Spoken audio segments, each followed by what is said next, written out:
창세기 48장 1에서 22절 말씀입니다.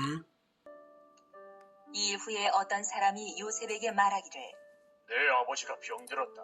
하므로 그가 곧 두 아들 므낫세와 에브라임과 함께 이르니 어떤 사람이 야곱에게 말하되 내 아들 요셉이 내게 왔다. 하매 이스라엘이 힘을 내어 침상에 앉아 요셉에게 이르되 이전에 가나안 땅 루스에서 전능하신 하나님이 내게 나타나사 복을 주시며 내게 이르시되 내가 너로 생육하고 번성하게 하여 내게서 많은 백성이 나게 하고 내가 이 땅을 내 후손에게 주어 영원한 소유가 되게 하리라 하셨느니라. 내가 애굽으로 와서 내게 이르기 전에 애굽에서 네가 낳은 두 아들 에브라임과 므낫세는 내 것이라.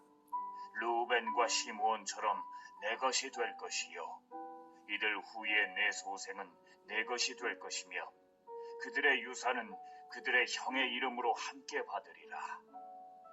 내게 대하여는 내가 이전에 밧단에서 올 때에 라헬이 나를 따르는 도중 가나안 땅에서 죽었는데 그곳은 에브랏까지 길이 아직도 먼 곳이라.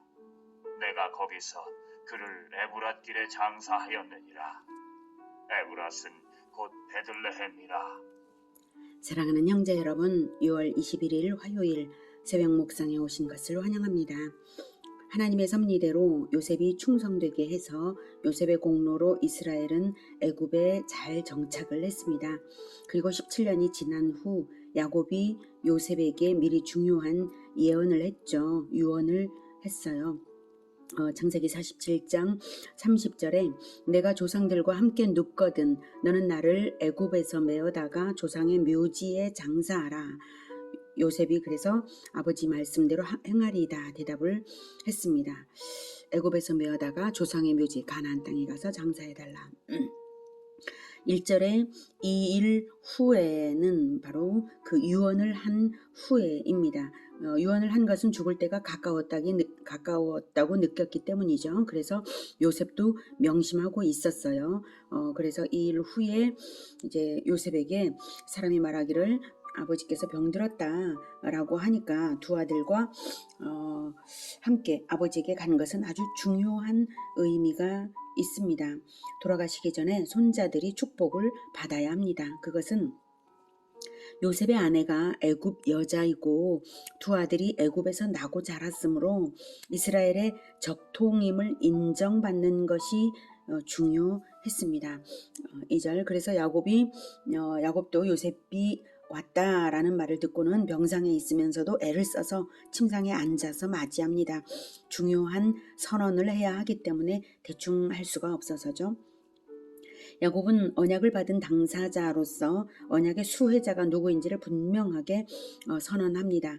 야곱이 언약을 받은 장면 아시죠? 베델 언약, 사닥다리 언약이라고 하는 언약인데요. 3절에 야곱이 말을 합니다. 루스에서 가나안 땅 루스에서 전능하신 하나님이 내게 나타나사 복을 주셨다고 말하는 그 장면이 바로 베델 언약, 사닥다리 언약을 말하는 것입니다. 그리고 그 언약의 내용도 계속 말합니다. 4절 내게 이르시되 하나님께서 야곱에게 이르시되 내가 너로 생육하고 번성하게 하여 내게서 많은 백성이 나게 하고 내가 이 땅을 내 후손에게 주어 영원한 소유가 되게 하리라. 이렇게 하나님께서 베델에서 말씀하셨죠. 야곱은 자기 인생이 험악하다고 47장에서도 이제 험악한 세월을 보내었나이다 라고 애굽 왕 앞에서 자인했던 것처럼 고난이 이제 많았어요. 성품이 정제되지 못하고 믿음이 부족했던 탓이죠. 하지만 하나님의 언약을 믿는 믿음만큼은 분명히 잃지 않고 가지고 있었다는 사실이 참 중요합니다. 하나님의 언약을 잃지 않았다. 이거 하나가 야곱에게 아주 중요한 사실입니다. 이 순간 야곱은 그 언약을 확인하고 있는데요. 언약이란 일종의 계약이죠. 언약에는 두 당사자가 있고요. 언약이 보장하는 복과 언약관계 유지 조건인 의무가 있습니다. 베델 언약 당시 두 당사자는 하나님과 야곱입니다. 하나님께서 처음에는 아브라함에게 언약을 주셨죠. 하나님과 아브라함이 두 당사자였던 것을 그 다음 이삭에게 물려주어서 이삭이 언약의 당사자가 되고 그 다음 야곱에게 물려주어서 야곱이 하나님과 함께 언약의 두 당사자입니다. 하나님은 한 분이시고 영원하신 분이시지만 사람은 후손을 낳고 죽죠. 사람이 죽어버리면 하나님은 어떻게 언약을 지키실까요? 그것은 영원하신 하나님이시므로 영원히 언약을 지키십니다. 언약의 당사자와 그 후손에게 지키십니다. 그래서 아브라함의 가정은 아브라함에게서 이삭에게 야곱으로 그 언약이 물려지면서 3대를 거치니까 이제 공동체 후손에게 그 언약이 물려지고 있는 것이고 그것을 후손에게 하나님께서 지키십니다. 영원하신 하나님과 맺은 영원한 언약이므로 하나님은 언약을 영원히 지키십니다. 언약의 당사자와 그 믿음의 후손 전체에게입니다. 왜 믿음의 후손 전체일까요? 그것은 하나님의 앞에서는 모든 자가 살아있기 때문입니다. 누가복음 20장 38절에서도 예수님께서 말씀하셨죠. 하나님 앞에서는 모든 자가 살아있다 라고 하셨습니다. 당사자가 죽어도 하나님은 언약의 당사자를 지상에서 천국으로 이동시키셨을 뿐이고 하나님 앞에서 언약의 사람은 영원히 살아있는 것입니다. 육신은 죽지만 영혼은 죽음이 없고 또 믿음으로써 부활이 보장되어 있으므로 언약의 사람도 영원합니다. 그리고 하나님과 언약을 맺은 그 한 사람은 한 사람이 아니라 전체를 대표합니다. 하나님은 영원하신 분이시므로 언약을 맺을 때에 그 당사자를 1인으로 보지 않으시고 그의 모든 미래의 소속자들, 후손들을 내다보시며 그 한 사람처럼 보십니다. 언약 관계에서 믿음의 후손 공동체는 당사자 자체와 동일합니다. 그래서 두 당사자는 하나님과 이스라엘 공동체입니다. 이후의 내용들을 쭉 볼 때나 신명기에서 특히 그런 표현이 많이 나오는데요. 이스라엘 민족에게 명령하거나 말씀하시는 것을 신명기에서는 너라는 표현으로 1인화해서 표현한 것이 아주 많습니다. 그것은 바로 이스라엘 공동체를 언약의 당사자인 야곱 한 사람을 부르시는 것이죠. 자, 그런데 오해하지 말아야 할 것은요. 이스라엘의 혈통이기만 하면 다 구원받은 것인 줄로 착각해서는 안 된다는 것입니다. 언약의 조건은 믿음입니다. 믿음에는 가르침이 전제되어 있습니다. 무엇을 믿는가 하면 바로 하나님이 우리 하나님이신 것을 믿는 것. 그래서 내가 하나님의 자녀인 것을 믿는 것. 그래서 하나님의 자녀임을 나타내는 것. 이것입니다. 그리고 언약의 내용이 성취될 것을 믿는 것입니다. 언약이니까요. 약속, 믿음, 그리고 언약에는 반드시 믿음이 있어야 언약이 되는 거죠. 하나님이 우리 하나님이신 것을 믿는 것. 언약의 내용이 성취될 것을 믿는 것. 이것이 있어야 믿음의 후손입니다. 혈통보다 결정적인 것은 믿음입니다. 그래서 우리는 이스라엘의 혈통은 아니지만 예수님으로 인해 그 언약 안으로 들어와서 하나님의 백성이 되었습니다. 우리가 믿는 것은 우리는 그리스도 안에서 하나님의 백성이라는 것입니다. 예수 그리스도께서 재림하셔서 하나님 나라를 완성하실 것이라는 그 약속이 있습니다. 이것을 믿기에 우리가 믿는 자요 언약의 당사자들인 것입니다. 다시 4절에 야곱에게로 돌아갑시다. 야곱은 4절에서 하나님의 언약을 다시 언급하죠. 네, 하나님께서 내게 이르시되 내게서 많은 백성이 나게 하고 그리고 이 땅을 영원한 소유가 되게 하리라. 예. 이 땅을 내 후손에게 주어서 영원한 소유가 되게 하리라 입니다. 예수님께서 우리를 자기 생명값으로 구원하여 자기 백성 삼으시고 우리에게 언약하신 것이 이 두 가지 동일합니다. 모든 민족 제자화 하라고 하셨으니 많은 백성이 우리를 통하여 구원받아 영적 후손이 될 것이고요. 재림 때에 새하늘과 새 땅에 기업을 주신다고 하셨으니 땅에 대한 것 또한 동일합니다. 동일한 원리대로 우리에게 주시기 위해 아브라함 때부터 언약의 진리를 세우셨어요. 그래서 아직 야곱의 후손은 70명밖에 없지만 야곱은 믿음의 눈으로 뭇별같이 많은 후손을 보고 있습니다. 아직 이방 땅 애굽에 있는데 이 땅, 즉 가나안을 소유한 것을 믿음의 눈으로 보고 있습니다. 이 일은 400년 후에나 이루어질 일인데 말입니다. 야곱의 이 믿음이 가장 중요한 것입니다. 우리에게도 약속을 믿는 것이 가장 중요합니다. 야곱이 비록 삶의 모습과 성품에 있어서는 허술하고 연약했지만 언약을 믿는 믿음만큼은 결코 흔들리지 않았으므로 언약의 당당한 당사자요 대표인 것이 분명합니다. 그래서 당사자로서 자기의 복을 이어받되 가나안 땅의 지분을 나눌 자들을 자기가 지명합니다. 5절 내가 애굽으로 와서 내게 이르기 전에 애굽에서 내가 낳은 두 아들 에브라임과 므낫세는 내 것이라. 르우벤과 시므온처럼 내 것이 될 것이요. 이 말은 에브라임과 므낫세는 요셉의 두 아들인데 야곱이 손자들인데 그런데 내 것이라고 말하죠. 내 아들이라는 의미입니다. 지금 야곱이 이렇게 말하는 것은 요셉의 두 아들을 야곱이 입양함으로써 요셉에게 지분을 2개 주는 선언을 하고 있는 것입니다. 유산을 상속받을 때에 다른 아들들보다 배나 받는 것은 장자의 특권이죠. 요셉이 2지분을 받는다는 것은 곧 요셉을 족장으로 인정하는 것과 같습니다. 그래서 르우벤과 시므온처럼 장자와 차자의 이름을 언급하면서 그들처럼 내 것이 되리라 라고 말했습니다. 그래서 2지분을 요셉이 받는다는 것은 요셉의 장자권, 족장권을 인정하는 셈이죠. 그래서 6절에서 이들 후에 내 소생은 네 것이 될 것이며 그들의 유산은 그들의 형의 이름으로 함께 받으리라. 이 말은 요셉의 셋째 이후 태어날 자식은 에브라임과 므낫세의 지분을 상속받는다는 것입니다. 셋째 이후 태어난다면 에브라임과 므낫세의 자식들처럼 동일하게 에브라임과 므낫세로부터 상속받는다는 것이죠. 이제 이렇게 요셉에게 2지분을 주는 것은 실제로 역사 속에서 성취되었습니다. 민수기 1장 1에서 16절 그리고 신명기 34장 2절이 증거하고 있습니다. 요셉의 공로를 생각할 때에 납득이 되면서도 한편으로는 야곱이 이렇게 해도 적법한가 하는 생각도 들 수 있죠. 하지만 이것은 적법하고 정당한 것입니다. 그 이유는 야곱의 아내 4명 중 정실 부인이 레아와 라헬이어서 다른 첩들 2명이 낳은 자식들보다 우선권이 있어요. 정실 부인에게.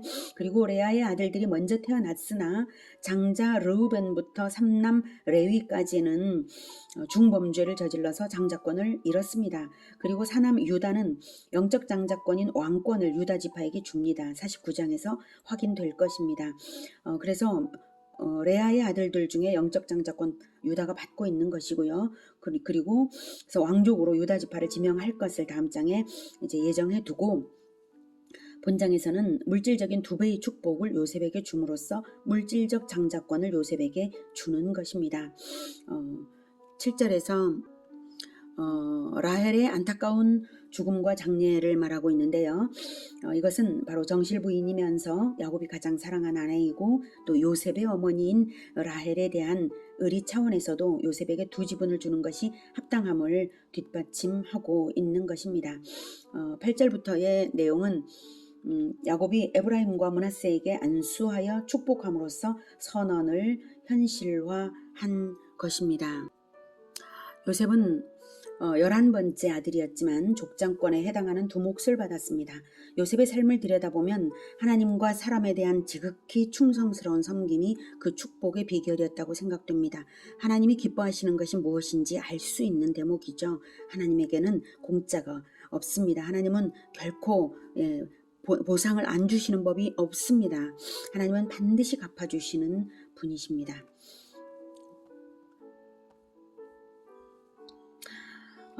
하나님이 리브가에게 큰 자가 어린 자를 섬기리라고 하셨으나 겸손한 섬김이 가르침으로 자녀들에게 전수되지 못했죠. 그래서 경쟁과 속임수로 점철된 과거에 비추어 볼 때 요셉에 와서 비로소 섬김의 모범이 세워진 점 때문에 드디어 언약 가문이 완결성 있는 공동체로 묶여 구속사에서 한 단계를 넘어가는 계기가 된 것입니다. 요셉의 섬김은 역사의 단계를 넘어서게 하는 가치가 있었습니다.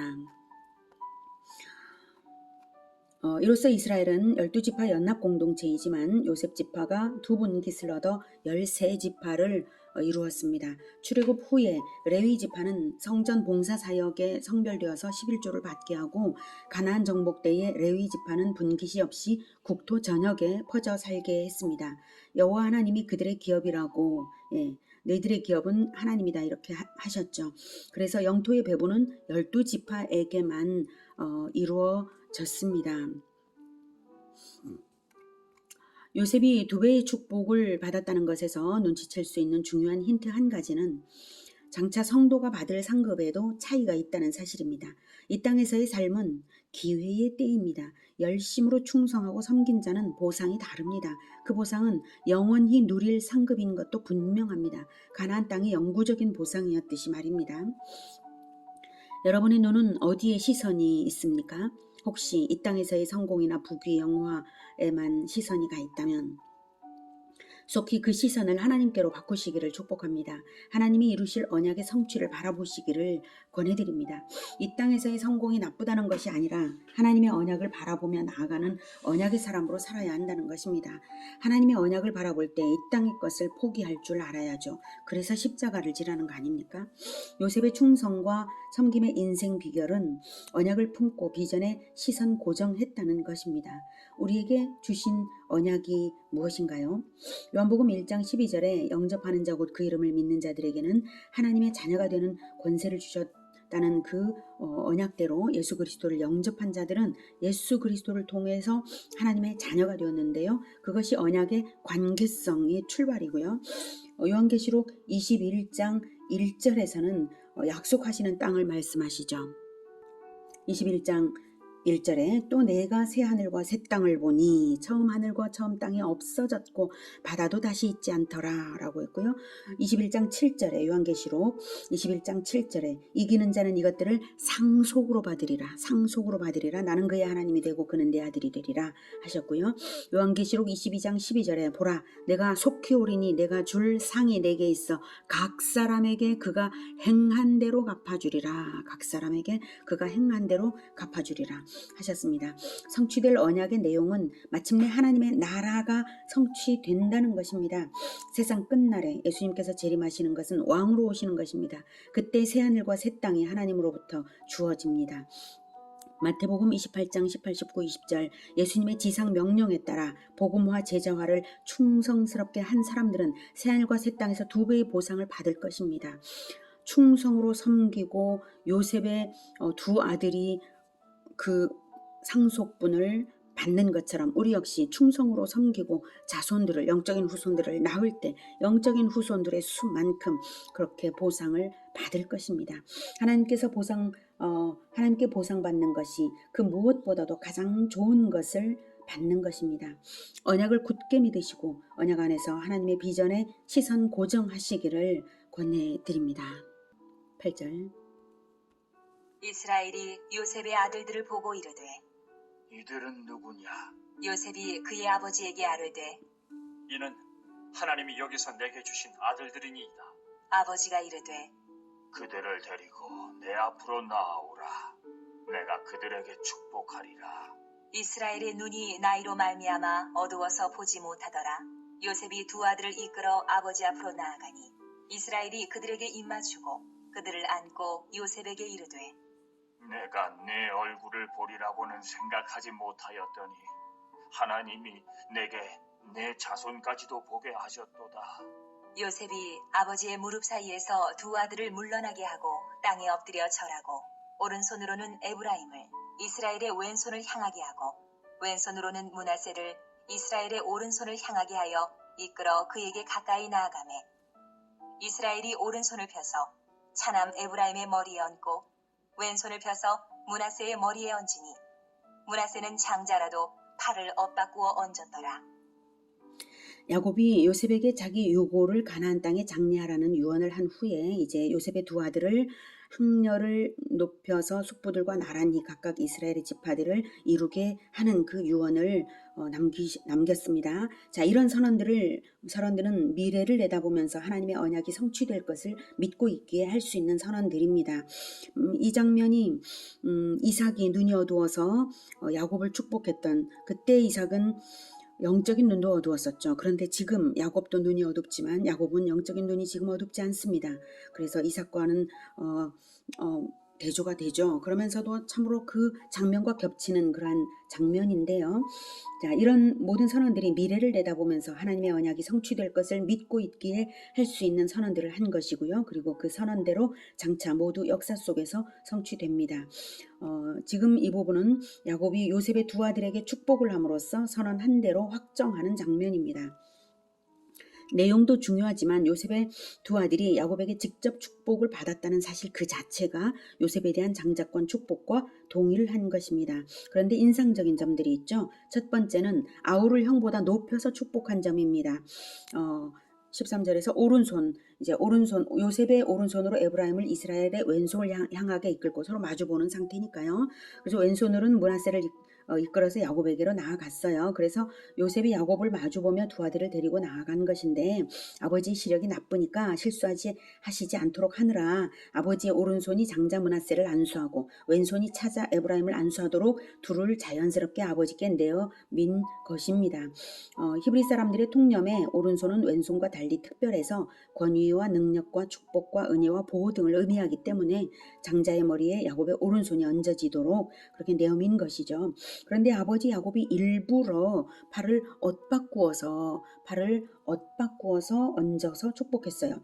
차자인 에브라임이 장자 축복을 받은 것이죠. 자, 이렇게 일부러 엇바꾸는 데에는 지금 야곱이 영적으로 지금 영안이 열려 있기 때문에 하나님의 주권을 지금 행하고 있는 것입니다. 의도적인 것입니다. 자, 축복의 내용은요. 15절. 그가 요셉을 위하여 축복하여 이르되 내 조부 아브라함과 아버지 이삭이 섬기던 하나님, 나의 출생으로부터 지금까지 나를 기르신 하나님, 나를 모든 환난에서 건지신 여호와의 사자께서 이 아이들에게 복을 주시오며 이들로 내 이름과 내 조상 아브라함과 이삭의 이름으로 칭하게 하시오며 이들이 세상에서 번식되게 하시기를 원하나이다. 네, 이들로 내 이름과 내 조상 아브라함과 이삭의 이름으로 칭하게 하시오며 이것은 이스라엘 공동체의 적통으로 승인해달라는 뜻이고요. 또 그들이 번식되게 소원했어요. 아버지 야곱이 손을 엇바꾸어서 축복을 하는 데에는 의도성이 분명하고 의도성이 있다면 다 이유가 있는 것이죠. 그런데 요셉이 그리마옵소서 하고 장자에게 오른손을 얹으소서 해요. 그러자 야곱이 드러내어서 말하는 것이 있습니다. 자, 17절. 요셉이 그 아버지가 오른손을 에브라임의 머리에 얹은 것을 보고 기뻐하지 아니하여 아버지의 손을 들어 에브라임의 머리에서 므낫세의 머리로 옮기고자 하여 그의 아버지에게 이르되 아버지여 그리 마옵소서.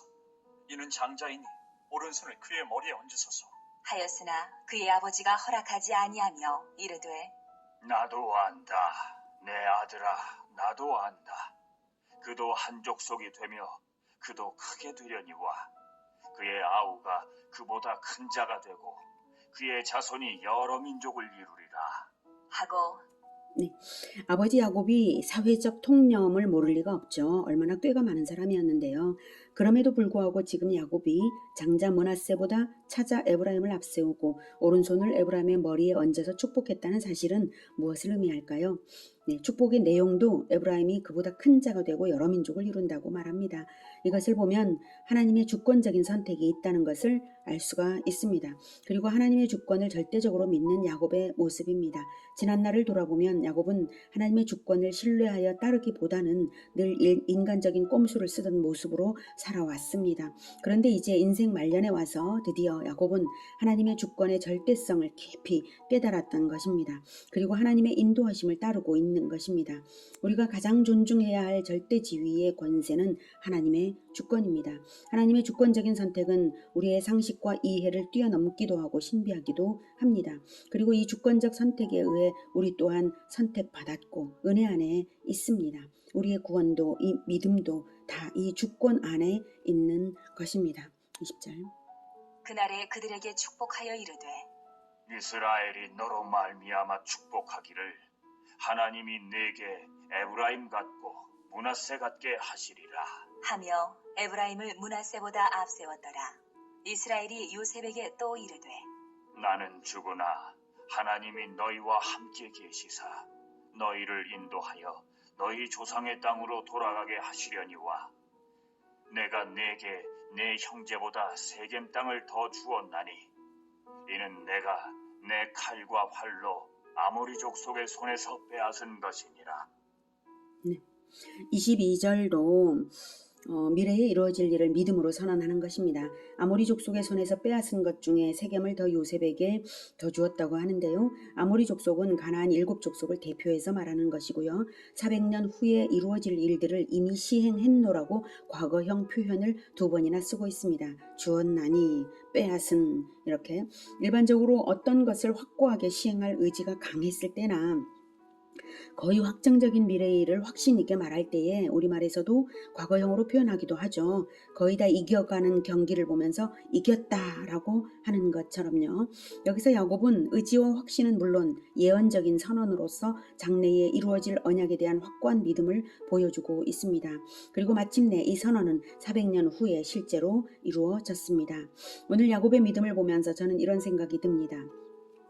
바로 이런 믿음의 선언을 32장이나 33장에서 했더라면 얼마나 좋았을까 하는 생각입니다. 하나님이 마하나임, 하나님의 군대 마하나임을 보여주실 때에 알아차려서 우리가 마하나임 바로 하나님의 군대다 라고 야곱이 선언했다면 하나님의 사자가 씨름까지 하시며 이스라엘로 살라고 했을 때 나는 이스라엘 하나님의 다스림을 받는 자다 라고 야곱이 선언했다면 그렇게 했더라면 야곱의 가족들이 떼거지로 살지 않고 마하나임 하나님의 군대로 살았을 것입니다. 그리고 야곱으로 살지 않고 이스라엘 하나님을 이기시게 하는 자들로 살면서 하나님의 다스림을 받는 자들로 살면서 더 복된 공동체가 되었을 것입니다. 그런데 야곱은 이러한 믿음이 그때는 없었던 것이죠. 그래서 야곱 이기려는 자, 늘 하나님보다 더 이기려는 자로서 살아왔던 것이죠. 세겜에서 디나 강간 사건이나 학살 사건이나 요셉을 인신매매하는 사건 모든 것들이 바로 야곱으로서 살았기 때문에 벌어졌던 일들입니다. 이스라엘로 살았다면 이스라엘로 하나님을 이기시게 하는 자들, 하나님의 다스림을 받는 자들로 살았다면 그런 사건들은 없었을 것이라고 저는 생각합니다. 야곱을 비판하고자 하는 것이 아닙니다. 우리 자신의 인생에 더 지혜로운 적용을 하자는 것입니다. 성경에 나온 절반의 성공을 이제부터라도 우리는 온전한 성공으로 살아낼 수 있도록 선언하고 실천하는 믿음을 가집시다. 하나님의 언약 안에서 우리는 얼마든지 선언할 수 있습니다. 하나님의 언약이 이루어질 것이니까요. 그리고 선언대로 이루시는 분은 하나님이십니다. 그래서 이제 믿음으로 선언합니다. 우리는 반드시 많은 민족을 제자 삼을 것입니다. 예수님은 반드시 오십니다. 속히 오셔서 우리에게 상을 주십니다. 우리가 순종할 때 하나님은 이루십니다. 예수제자교회는 예수님이 오시는 날까지 결코 축소되지 않고 생명력 충만하게 확장되어 갈 것입니다. 할렐루야. 기도하겠습니다. 하나님, 우리에게 언약을 주신 것을 감사합니다. 예수님께서 다시 오실 것을 굳게 믿습니다. 우리는 예수 그리스도 안에 있고 예수 그리스도의 지상 명령을 실천하면서 예수님과 함께 나아가고 있습니다. 주님, 야곱의 실패들은 우리에게 없게 하시고 야곱의 이 믿음의 선언이 우리의 삶에 늘 있어서 하나님께서 이루시는 그 최종 언약의 완전한 성취를 우리가 아름답게 보게 하여 주시옵소서. 예수님의 이름으로 기도드립니다. 아멘. 이어지는 시간은 개인 기도 시간입니다.